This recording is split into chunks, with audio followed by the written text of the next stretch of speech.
मैं शुभम झा। आज mathematics class में आप लोगों का हार्दिक अभिनंदन है।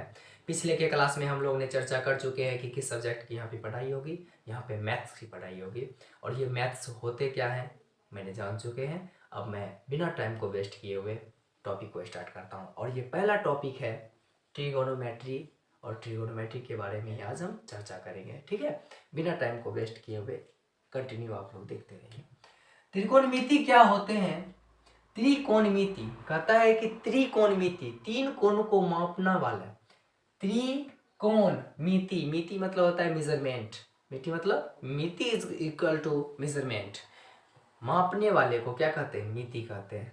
बीच में क्या लिखा है? कोण। कोण को मापने वाले को, कितने कोण को? तीन कोण को मापने वाले को क्या कहते हैं? त्रिकोणमिति। और ये तीन कोण कहाँ पे होते हैं? त्रिभुज में होते हैं। कहाँ पे होते हैं? त्रिभुज में होते हैं। त्रिभुज दो प्रकार के होते हैं। एक सामान्यतः ऐसे होते हैं जिसमें कुछ कंडीशन होते हैं। इसमें समबाहु त्रिभुज आ जाते हैं, समद्विबाहु त्रिभुज आ जाते हैं, विषमबाहु त्रिभुज आ जाते हैं। और एक ऐसे त्रिभुज होते हैं जिसका एक कोण क्या होता है? 90 डिग्री होता है। एक कोण कितना होता है? 90 डिग्री होता है। इसे क्या कहते हैं? 90 डिग्री को क्या कहते हैं? 90 डिग्री को कहते हैं एक समकोण। कितना कहते हैं? एक समकोण। तो 90 डिग्री जिसमें रहेगा उसको क्या कहेंगे? समकोण। ये है कैसा चित्र? तो त्रिभुज जैसा है, तो क्या बोलेंगे? समकोण त्रिभुज बोलेंगे, ठीक है। इस दोनों में देखा गया ट्रिगोनोमेट्री में तो अधिकांश नहीं, यही त्रिभुज पे ही उपयोग कर करके सभी सूत्रों को लाया गया। साइन क्या होते हैं, कॉस क्या होते हैं, सभी सूत्रों को यहीं से डिफाइन किया गया है। इसलिए इसकी चर्चा ट्रिगोनोमेट्री के टर्म में नहीं होती है, इसकी ही चर्चा होती है अधिकांश, ठीक है। तो बात इसी पे करते हैं कि इसकी चर्चा कैसे हुए, कैसे साइन को लाया गया, कैसे कॉस को लाया गया, बिना टाइम को वेस्ट करते हुए, ठीक है। मैं स्टार्ट करता हूं। समकोण त्रिभुज होते क्या हैं और साइन कॉस टेन होता क्या है। मैं स्टार्ट करता हूं। समकोण त्रिभुज जिसका एक कोण क्या होता है? समकोण होता है, उसे क्या कहते हैं?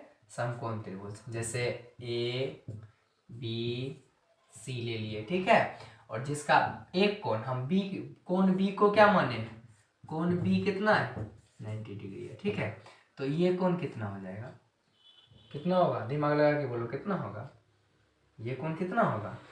ये कोण कितना होगा? ये दोनों कोण कितना होगा? ये 90 है, तो त्रिभुज के तीनों कोणों का योग कितना होता है? कोण ए प्लस कोण बी प्लस कोण सी बराबर कितना होता है? 180 डिग्री होता है, ठीक है। बी का मान कितना दिया है? बी का मान दिया गया है 90। प्लस लिखना है कोण ए प्लस कोण सी बराबर 180। इसलिए कोण ए प्लस कोण सी बराबर 180 माइनस 90। 180 में से 90 जब घटाएंगे तो कितना आएगा? 90। कोण ए प्लस कोण सी बराबर कितना आया? 90। मतलब क्या? कोण बी कितना दिया गया है? 90 पहले ही दिया गया है। और कोण सी और कोण ए पूछ रहा है, तो कोण सी और कोण ए को जब हम जोड़ते हैं तो कितना आता है? 90। तो सी पूछ रहा है, कोण सी कितना होगा? तो कोण सी कितना हो जाएगा? ध्यान से बोलना। तो कोण सी कितना हो जाएगा? कोण सी बराबर 90 माइनस कोण ए होगा कि नहीं होगा? इसी तरह पूछेंगे कि कोण ए कितना होगा। ध्यान से बोलना। कोण ए कितना हो जाएगा? कोण ए पूछ रहे हैं तो 90 माइनस कोण सी। ये जब निकाल देंगे तब हमको आ जाएगा मान। आ जाएगा कि नहीं आ जाएगा? 90 में से सी का मान पूछा है तो 90 में से इसको घटा देंगे, आ जाएगा। 90 में से इसको घटा देंगे, ये मान आ जाएगा। आएगा कि नहीं आएगा? ध्यान से पूछना, ध्यान से देखना। त्रिभुज के तीनों कोणों का योग कितना होता है? 180 डिग्री होता है। कितना होता है? 180 डिग्री होता है। और जिसका एक कोण कितना होता है? 90 डिग्री होता है, ठीक है। और इस त्रिभुज में कौन कौन है जो 90 डिग्री है? तो कोण बी कितना है? 90 डिग्री है, ठीक है। अब बच गया ए और सी। हमको कोई पूछा कि कोण सी का मान कितना होगा। हम देख लेंगे कि कोण त्रिभुज के तीनों कोणों का योग 180 होता है। बी का मान 90 होता है। तीनों कोण लिख दिए, बी के जगह पे 90 लिख दिए। 90 उधर चला जाएगा तो कोण ए प्लस कोण सी बराबर 180 माइनस 90 है, 180 में से 90 घटाएंगे तो 90 आ जाएगा। कौन ए प्लस सी बराबर 90, इसलिए सी बराबर प्लस है, उधर चला जाएगा तो माइनस 90 माइनस कौन ए, इसलिए कौन सी निकल गया। अब हम ए का भी बात कर लेते हैं, कौन ए बराबर 90 में से ये कर देंगे, ये हो जाएगा। ठीक है, यहाँ तक किसी को दिक्कत आई होप आप लोग को नहीं होती है कोई, क्योंकि ये सब 9th में भी पढ़ा जाता है, 10th में भी पढ़ा जाता है। आप लोग 12th के बच्चे हैं, आप लोग को अच्छे से समझ में आता होगा। जैसे कोई एग्जाम्पल, फॉर एग्जाम्पल एक एग्जाम्पल ले लेते हैं। आपके सामने एक एग्जाम्पल है कि अगर सी का मान 30 डिग्री है, सी का मान 30 डिग्री है तो कोण ए का मान कितना होगा। पूछ रहा है कोण सी का मान 30 डिग्री है तो कोण ए का मान कितना होगा। हम जानते हैं कि कोण ए बराबर क्या होता है 90 माइनस कोण सी, 90 माइनस कोण सी का मान कितना है 30 है, 30 बराबर कितना हो जाएगा 60, मतलब ये कितना होगा 60 होगा। होगा कि नहीं होगा। इसी तरह कुछ भी अगर एंगल दे निकल जाएगा कि नहीं निकल जाएगा। ये आप लोग 9th में भी पढ़े होंगे, 10th में भी पढ़े होंगे। ठीक है, अब बात करते हैं कि ये त्रिभुज है, ये मिटा दो। आई होप आप लोग को अच्छे से समझ में आता ही होगा, तो ऐसे ही हम बता दिए थे, कुछ चर्चा कर लिए थे ऐसे ही। अब बात करते हैं कि जो समकोण त्रिभुज होता है उसमें जो 3 भुजा है उस भुजा को क्या कहते हैं, इसी की चर्चा करेंगे। जैसे एक कोण कितना है 90 डिग्री है, ए है, बी है और सी है।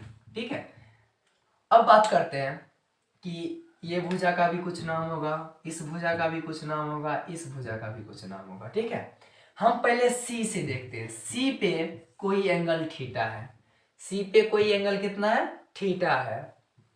यहाँ पे कोई एंगल तब कितना हो जाएगा, ध्यान से बताना। तो अगर यहाँ 90 है, यहाँ पे अगर सी पे कितना एंगल है थीटा कोण है, तो यहाँ पे कोण का मान कितना हो जाएगा, तो 90 माइनस थीटा लिख सकते हैं।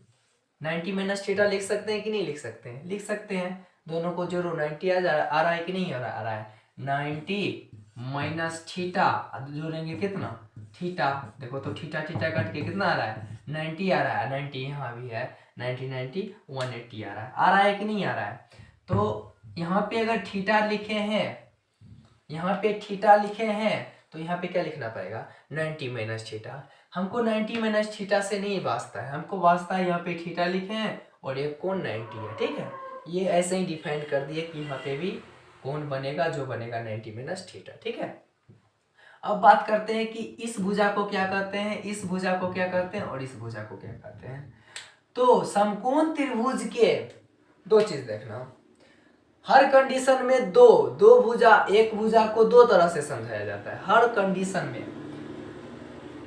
90 डिग्री के सामने वाले भुजा, 90 डिग्री के सामने वाले जो भुजा होते हैं, 90 डिग्री के कोण यहाँ है ना, इसके सामने वाला भुजा कौन है, ये है ना, इसको कहा जाता है कर्ण। क्या कहा जाता है, कर्ण कहा जाता है। मतलब कहा जाता है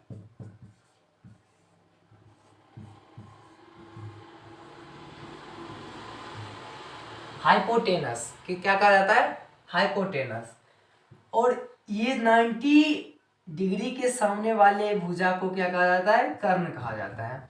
या कर्ण किसे कहा जाता है, समकोण त्रिभुज के सबसे लंबी भुजा, समकोण त्रिभुज के सबसे लंबी भुजा को क्या कहा जाता है, कर्ण।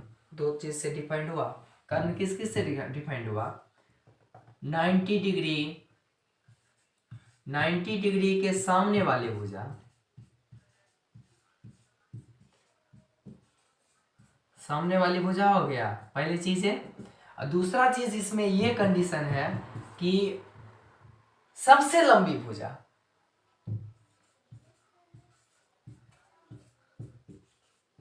सबसे लंबी भुजा किसमें, समकोण त्रिभुज में।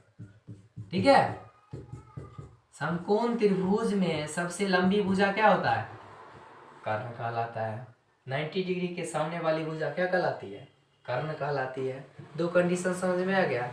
उसी तरह बात करते हैं इस भुजा को क्या कहते हैं और इस भुजा को क्या कहते हैं। जब थीटा कहाँ रखे, सी पे रखे, तब बात करते हैं। ठीक है, कर्ण हमेशा सबसे लंबा भुजा होगा। ठीक है, चेंज ये दोनों होता रहता है। थीटा, ध्यान से सुनना, थीटा एक एंगल इससे जुड़ा हुआ है जो कर्ण कहलाता है, ठीक है। तो थीटा एक और भुजा से भी जुड़ेगा ना। कोण कब बनता है? जब वो दो भुजा एक दूसरे के संपर्क में आते हैं तो उनके बीच जो बनता है, उसके बीच जो झुकाव होता है उसी को कोण कहते हैं।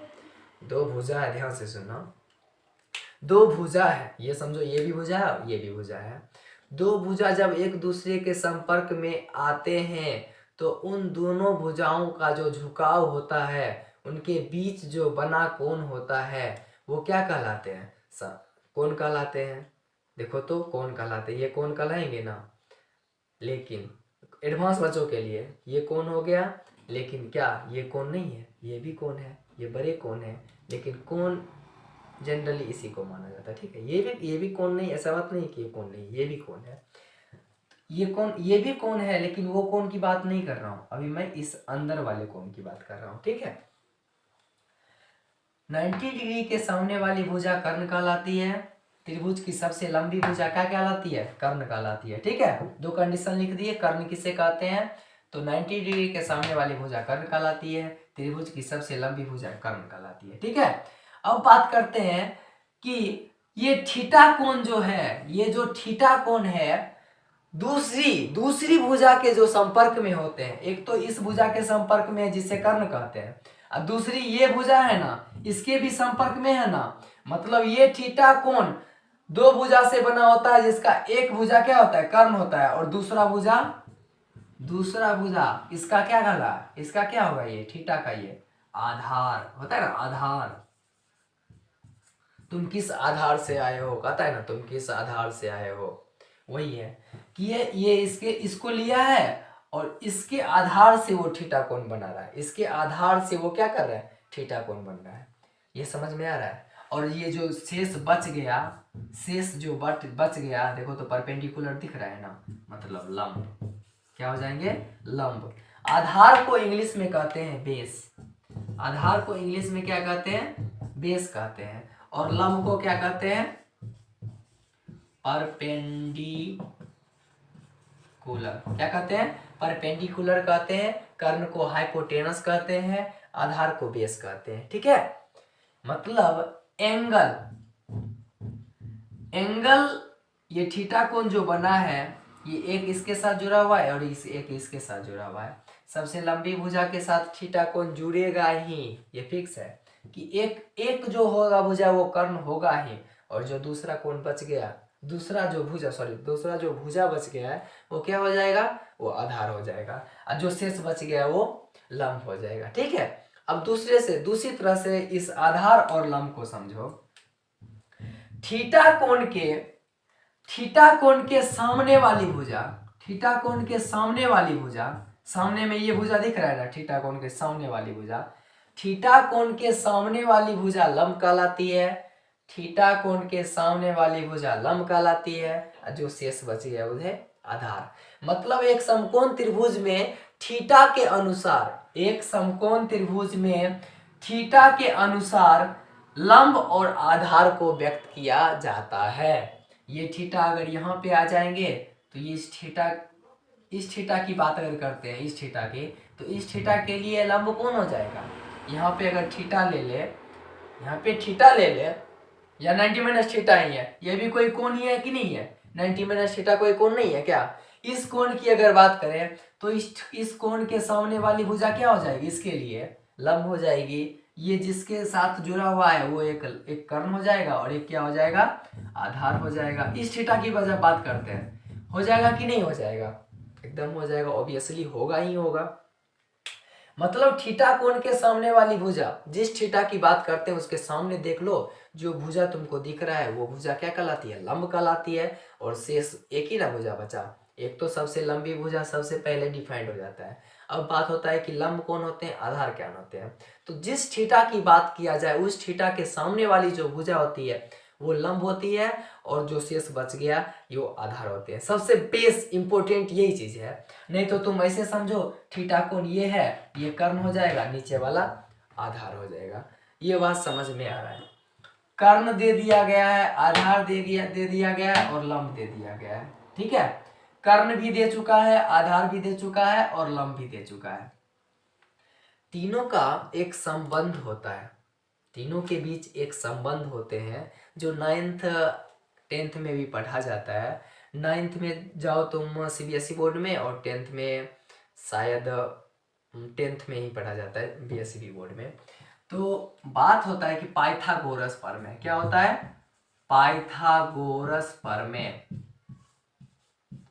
पाइथागोरस प्रमेय। पाइथागोरस प्रमेय क्या है, पाइथागोरस प्रमेय कहता है कि समकोण त्रिभुज की सबसे लंबी भुजा का वर्ग, सबसे लंबी भुजा कौन होता है, कर्ण होता है। तो क्या कहता है, कर्ण का वर्ग, समकोण त्रिभुज के सबसे लंबी भुजा का वर्ग अन्य दो छोटे भुजाओं के वर्गों के योगफल के बराबर होता है। तो अन्य दो छोटा कौन बचा, लंब बचा और आधार बचा। तो लिख सकते हैं लंब का स्क्वायर अन्य दो भुजाओं के वर्गों, वर्गों लिख सकते हैं ना, लंब का स्क्वायर और आधार का स्क्वायर, मतलब छोटे भुजाओं के वर्गों का योगफल होता है, योगफल के बराबर होता है, यही ना कहता है पाइथागोरस प्रमेय। पाइथागोरस प्रमेय कहता है कि समकोण त्रिभुज के सबसे लंबी भुजा कर्ण जो होते हैं, सबसे लंबी भुजा का वर्ग कर्ण का स्क्वायर अन्य दो भुजाओं के वर्ग, तो लंब बच गया और आधार बच गया, तो लंब का स्क्वायर और आधार का स्क्वायर उनके योगफल के बराबर होता है। तो प्लस लिख देंगे, योगफल हो गया, इनके बराबर होता है। तो सूत्र क्या होता है, कर्ण स्क्वायर बराबर लंब स्क्वायर प्लस आधार स्क्वायर, यही होता है कि नहीं हो सकता है। अब देखो लंब है परपेंडिकुलर, अगर सिंबल निकालेंगे तो क्या निकलेगा, P निकलेगा, इससे क्या निकलेगा, हाइपोटेनियस क्या निकलेगा, H निकलेगा, आधार क्या निकलेगा, बेस B निकलेगा। मतलब अगर लंब को P लिख दिए, P for perpendicular, H for hypotenuse, B for base, हो सकता है ना। अब बात करते हैं पाइथागोरस प्रमेय, समझ गया कि समकोण त्रिभुज के सबसे लंबी भुजा का जो वर्ग होता है अन्य दो जो छोटे भुजा के वर्ग का योग होता है, वर्ग का योगफल होता है, समझ रहे हो। अब बात करते हैं कि ये P for perpendicular, B for base, H for hypotenuse, ये क्या है, कहाँ पे उपयोग किया जाता है ट्रिगोनोमेट्री के टर्म में, ठीक है। देखो एक समकोण त्रिभुज है, ध्यान से सुनना, इसको भी मिटा देते हैं। समझ में आ गया होगा तुम लोग को कि ट्रिगोनोमेट्री यहाँ पे पढ़ाई हो रही है, ये सब आप लोग को अच्छे से समझ में आता होगा। अब बात करते हैं, कोई समकोण त्रिभुज है, ठीक है, ऐसे है, एक कोण क्या है, एक कोण 90 डिग्री है। अब हम ABCD नहीं लिखेंगे, अब हम लिखेंगे PQ और R लिखेंगे, ठीक है। PQR है जिसमें कोण Q क्या है, कोण Q नहीं दिख रहा होगा शायद, कोण Q बराबर कितना है, 90 डिग्री, कोण Q बराबर 90 डिग्री है, ठीक है।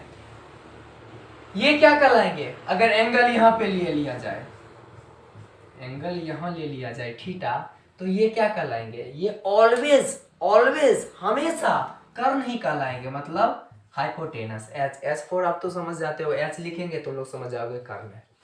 इसके नीचे ये जिससे जुड़ा रहेगा वो क्या कहलाएगा, आधार, B फॉर बेस, जो छूट गया वो क्या होगा, लंब होगा, P फॉर परपेंडिकुलर। थीटा के सामने वाली भुजा परपेंडिकुलर होती है, लंब होती है, सबसे लंबी भुजा आधार, ये कर्ण हो जाता है, और जो बच गया वो आधार हो जाता है, ठीक है। यहां तक समझ में आ रहा है। अब ध्यान से सुनना, ध्यान से सुनना, ध्यान से, बस ध्यान से सुनना और कुछ चीज नहीं है। देखो तो एक बार कितने कंडीशन को बट्टा में लिख सकते हैं, कितने कंडीशन को, देखो तो बट्टा में अनुपात में हमको लिखना है, किसी तरह हमको लिख देना है, सभी को ऐसा लिखना है, किसी किसी के साथ आराम से जोड़ के और लिख देना है। हम जैसे जोड़ते हैं, ध्यान से देखना, P बट्टा B लिख सकते हैं कि नहीं लिख सकते हैं, P बट्टा B, ठीक है, कोमा देंगे, P बट्टा H लिख सकते हैं, P बट्टा H, P बट्टा B, P बट्टा H हो गया, B बट्टा P हो सकता है ना, B बट्टा P, फिर लिख सकते हैं B बट्टा H, B बट्टा H, उसके बाद लिख सकते हैं H बट्टा P, लिख सकते हैं कि नहीं लिख सकते हैं, H बट्टा P और एक H बटा B, H बटा B।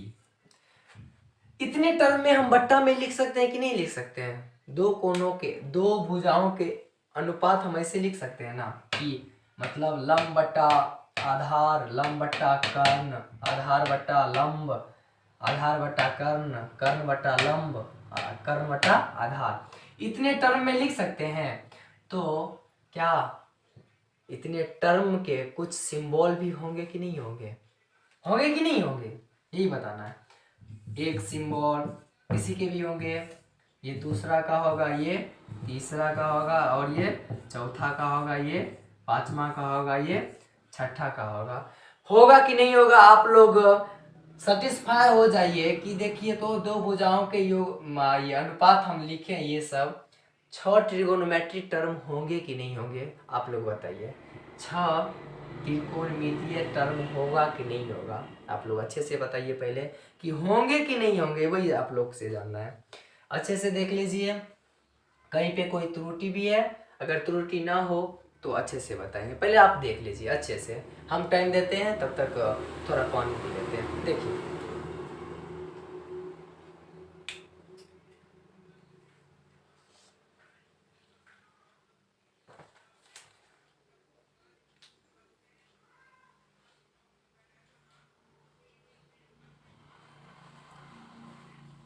हो जाएंगे, होंगे कि नहीं होंगे, हो जाएंगे।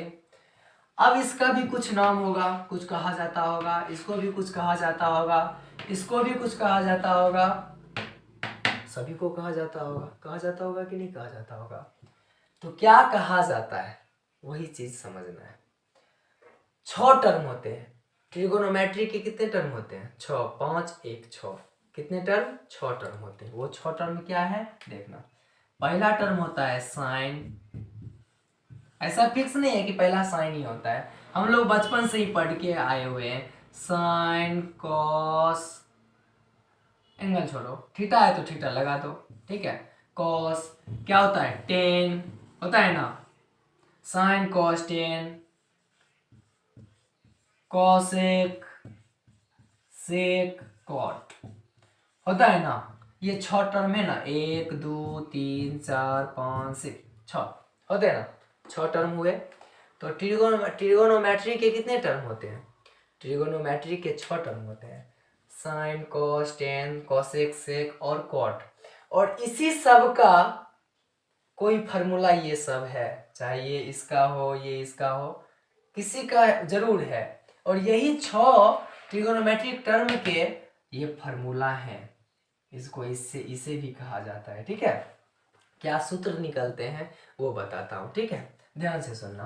पहले कुछ चीज यहाँ पे ट्रिक है, पहले वो ट्रिक समझ लो और उसके बाद तुम लोग समझना, ठीक है। ट्रिक ये है, ये मैं मिटा देता हूँ, ठीक है, ये आगे चर्चा हो जाएंगे।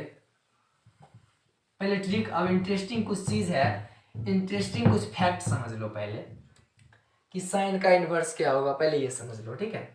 लिखा गया है साइन थीटा, कॉस थीटा और टेन थीटा, ये प्रधान होते हैं। ये तीनों जो होते हैं मुख्य होते हैं, ठीक है। और इसका जो विपरीत होता है वो ऐसे होता है, देख लो, सेक थीटा, कॉसेक थीटा एवं कॉट थीटा, ठीक है। अब देखो किसका इनवर्स कौन होगा, वही चीज ट्रिक यहाँ पे समझना है। पहले शादी किसकी होगी, ध्यान से समझना। पहले शादी इसकी होगी, किसकी होगी? साइन थीटा की शादी होगी। साइन थीटा कहेगा कि हमको अमीर घर के साथ जाना है, अमीर घर जिसका बड़ा घर हो, रुपया बड़ा हो, सब चीज से वो बड़ा हो, उसी घर में हमको शादी करना है, ठीक है। साइन थीटा बोलता है, अपने घर में बोलता है कि हमको उसी घर में शादी करना है, उसी घर में। ये पहला घर है, ये कौन है? ये दूसरा घर है, ठीक है। ये कहता है कि हम दूसरा घर में उसी से शादी करेंगे, दूसरा घर में उसी से शादी करेंगे जिसका नॉलेज बड़ा हो, हर चीज से बड़ा हो, रुपया बड़ा हो, रुपया से भी बड़ा हो, हर चीज से बड़ा, उसी से हम शादी करेंगे। इसके घर वाले राजी हो जाते हैं, कहते हैं चलो भाई हम तुमको उसी से शादी कराएंगे, जो बड़ा होगा उसी से हम तुमको शादी कराएंगे। ये जाता है, ये से जाता है, और शादी कर लेता है किससे? कॉसेक थीटा से। किससे शादी करता है? कॉसेक थीटा से शादी करता है। करेगा कि नहीं करेगा? कॉसेक थीटा से। सबसे बड़ा कौन दिख रहा है? देखो तो 1 2 3, ये 3 अंक का दिखता है। ये भी 1 2 3, 3 ही अंक का दिखता है। ये देखो तो कितने अंक का दिख रहा है? 1 2 3 4 5। तो किससे शादी करेगा? जो बड़ा होगा। 5 बड़ा है कि नहीं है? 5 बड़ा है कि 3 बड़ा है? तो 5 बड़ा है, इसलिए किससे शादी करेगा? कॉसेक से करेगा, क्योंकि कॉसेक कितना है? 5 डिजिट के है कि नहीं है? डिजिट के। अब बात आती है इसकी, तो शादी फिक्स हो जाती है। मतलब ये ना चाहेगा इसको, ये ना चाहेगा इसको। होता है कि नहीं होता है? तो क्या पहले कंडीशन क्या है? पहला कंडीशन आया कि साइन थीटा है वो कॉसेक को ना चाहेगा और कॉसेक थीटा साइन थीटा को ना चाहेगा। मतलब साइन थीटा